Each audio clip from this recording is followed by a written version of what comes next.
सादिया, आप किसके साथ आई थी? आप भी दीपा आंटी के साथ आई थी? किस मसले के लिए आई थी? माइक देना ज़रा है। जी पुत्र जी। पहले तो अस्सलाम वालेकुम सर, आपको बहुत बहुत मुबारक हो उम्र की।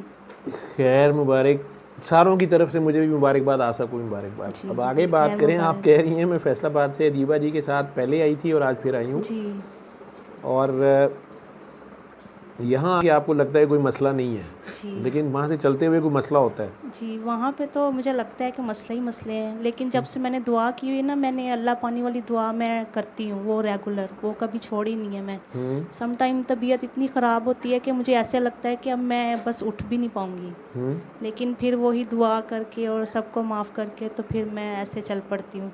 ये जो मेरी राइट साइड है, ये टांग और ये सारा ये स्वेल हो जाती है, और ये यहाँ से पेन नहीं ख़त्म होती, और आइज़ और सर दर्द। राइट साइड स्वेल होती है आपकी? जी, और इसमें सारी सर से लेके पाँव तक होती है? ये सर दर्द तो रहता है और आइज़ में भी रहता है, और ये जो है पाँव और ये टांग, ये वाला स्वेल हो जाता है। मेरे से बात हुई थी पिछली बार, जी, मैंने क्या कहा था? आपने कहा था कि बस सबको माफ़ करें, और हर किसी की अपनी अपनी एक करबला होती है, तो आप यही समझें कि आपकी जो तकलीफ़ है वो आप करबला में तो नहीं ना खड़ी, बस ये आपने कहा था। तो फिर मुझे समझ आ गया कि, और मैं घर में सबसे बड़ी हूँ, वो पानी लीजिएगा। तो हिफ़्ज़ किया हुआ है। तो इस सिलसिले में मैंने आपसे एक क्वेश्चन करना था कि अब मैं जब पढ़ती हूँ, नमाज़ पढ़ती हूँ, पहले मैं बहुत ज़्यादा वज़ाइफ़ करती थी, सूरत बकरा डेली पढ़ती थी, तो मैं इस सिस्टम से अभी जुड़ी नहीं थी, तो बहुत तकलीफ़ में, पेन में, घर में भी काफ़ी मसले मसाइल रहते। तो फिर ये जैसे सिस्टम मुझे मिला, तो फिर ये आप ही ने मुझे दुआ करवाई थी, फिर मुझे लास्ट टाइम पता लगा कि इन्होंने करवाई है। तो कौन फिर सी आप ही ने? ये आपकी सदफ़ ने। अच्छा, ये यूट्यूब के ऊपर जिनका नंबर जी है? जी। जी। तो फिर इन्होंने मुझे ये कहा था कि आपने कोई पढ़ाई नहीं करनी, लेकिन मैं फिर डरते ये पढ़ भी लेती थी कि मैंने हिफ़्ज़ किया हुआ है, अब मैंने रिवाइज़ करना है, मैं इसको छोड़ नहीं सकती। तो यही मैंने क्वेश्चन करना था कि अब मुझे क्या करना चाहिए। आपको सिर्फ इन्हीं से रब्ता करना चाहिए, ये फ़ोन उठाएं या ना उठाएं, आप कोशिश करती रहें कि आप इनसे रब्ता हो, और इन्हें कहें कि मेरी तौबा, मैं आपकी पूरी बात मानूंगी, ठीक है? मैं इनकी पूरी बात मानती हूँ, ऐसा हो नहीं सकता कि मैं बस ये वो कुछ आपको उन्होंने कहें। कहा था ना कि आपने नहीं पढ़ना, जी तो आपने फ़िलहाल नहीं पढ़ना था, ठीक है? सही। कुरान की हिफाजत का ज़ुम्मा अल्लाह ने लिया हुआ जी है, जी ठीक है? वो याद भी रखो, नबी करीम सल्लल्लाहु अलैहि वसल्लम कह रहे हैं ना, जी जी तो याद करने की भी जल्दी ना कर और समझने की जल्दी भी ना कर, और मैं खुद इसे संभाल भी लूँगा और याद भी करा लूँगा और सारा। तो एक तो वो छोटे होते बच्चे जैसे हम पढ़ते हैं सब कुरान करीम, फिर हिफ्ज़ भी करते हैं, फिर उसको याद रखने के लिए दौरा कुरान भी करते रहते हैं, वो जी सारी जी बातें ठीक हैं।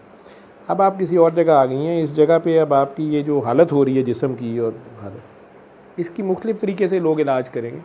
हम ये कहेंगे कि फ़िलहाल रोक दें, जी ठीक है? और जो भी इन्होंने, आपने इनसे फ़ोन पे ज़्यादा खुल के बात की होगी, यहाँ सबके सामने तो आप नहीं कर सकती, जी जी और आपकी यहाँ हालत वो है भी नहीं जिसमें आप बोलें, जी यहाँ आप बैलेंस में हैं, यहाँ पे तो आपको ऐसे है जैसे कुछ भी नहीं है, जी ऐसे ही ठीक सही। है?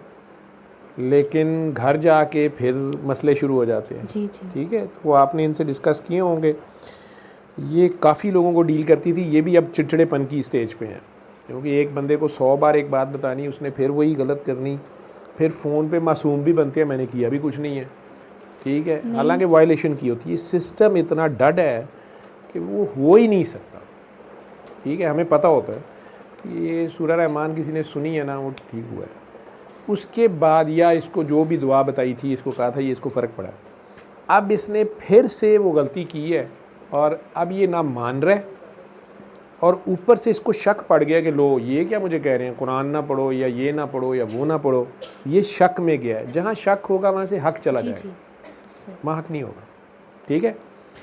अल्लाह करीम जब नबी करीम सल्लल्लाहु अलैहि वसल्लम को कह रहे हैं कि नबी अपनी जान पे जुल्म मत कर, मैंने ये कलाम मुशक्क़त के लिए नहीं उतारा, फिर कुरान में बार बार वो कह रहा है कि इसी में से जालिम अपने लिए खसारा बढ़ा लेते हैं, जी तो अपनी जान पे जुल्म नहीं करना होता ना, सर, बात ओवरडे नहीं ये है करना कि होता। पेरेंट्स जो हैं वो इन चीज़ों को नहीं ना मानते, वो फिर कहते हैं कि आपने हिफ़्ज़ किया हुआ, पढ़ते क्यों नहीं हो, नहीं तो पढ़ते नहीं क्यों कहो मैं नहीं। पढ़ रही हूँ, हाँ यही, लेकिन वो कहते उस हैं पे हमने अमल कभी, शुरू करो फिर ना, मैं डर जाती हूँ।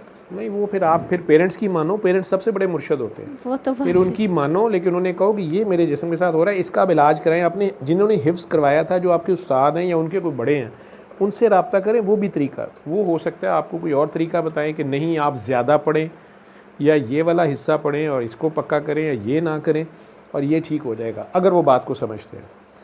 और अगर वही कह देंगे कि नहीं तुमने अभी नहीं पढ़ना, ठीक है, तो फिर आपको और आपके घर वालों को भी आज आप ज़्यादा काम नहीं कर।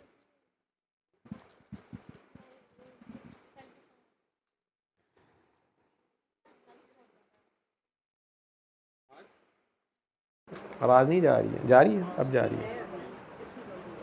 आज ज़्यादा क्या हो रहा है? सेल ख़त्म हो जा रहे हैं, बैटरी जल्दी डाउन हो रही है, तो बैटरियाँ पुरानी हो गई हैं, ये चेंज करने वाली होंगी। तो अगर आपके उस्ताद ही कह देंगे तो फिर आपके माँ बाप भी मान जाएंगे और आप भी मान जाएंगी, शक शुक ख़त्म हो जाएगी। वो तो नेक लोग हैं, उलमा हैं जी, मदरसे वाले हैं, वो बात को समझते भी हैं। अगर उन्हें पता होगा रजत क्या है, कैफियत क्यों हो रही हैं, तो शायद वो समझा दें, या उसका कोई और हल। एक ही सिचुएशन को डील करने के कई तरीके होते हैं। सर वो यही बेटा, ये कहेंगे कपड़ों कि पे गिरेगी, ये इनको सही अपने तरह से पढ़ नहीं रही। ये इसकी एज से आपके कपड़ों पे गिर जाएगी, ठीक है। सर वो तो यही कहेंगे कि आप सही तरह से रिवाइज नहीं कर रही, इसीलिए आप पे उल्ट फोड़ है। ये वो कहेंगे या उन्होंने कहा है? ये उन्होंने कहा भी था और यही कहते हैं वो कि आप डेली नहीं पढ़ रही, आप नागा करती हैं, तो आप पहले तो रिवाइज आप नहीं। पढ़ रही थी ना, जी जी तो ये हाल हो रहा था। जी।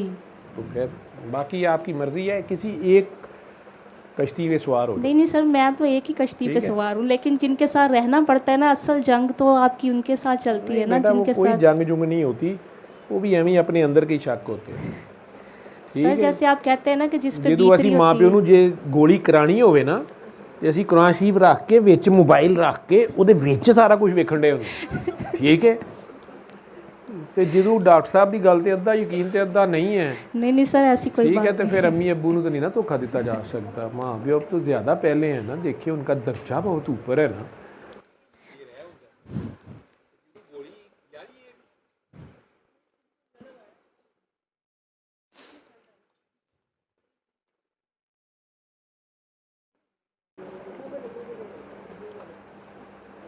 सल्ले अला सल्ले अला सल्ले अला सल्ले अला सल्ले अला शफीना सल्ले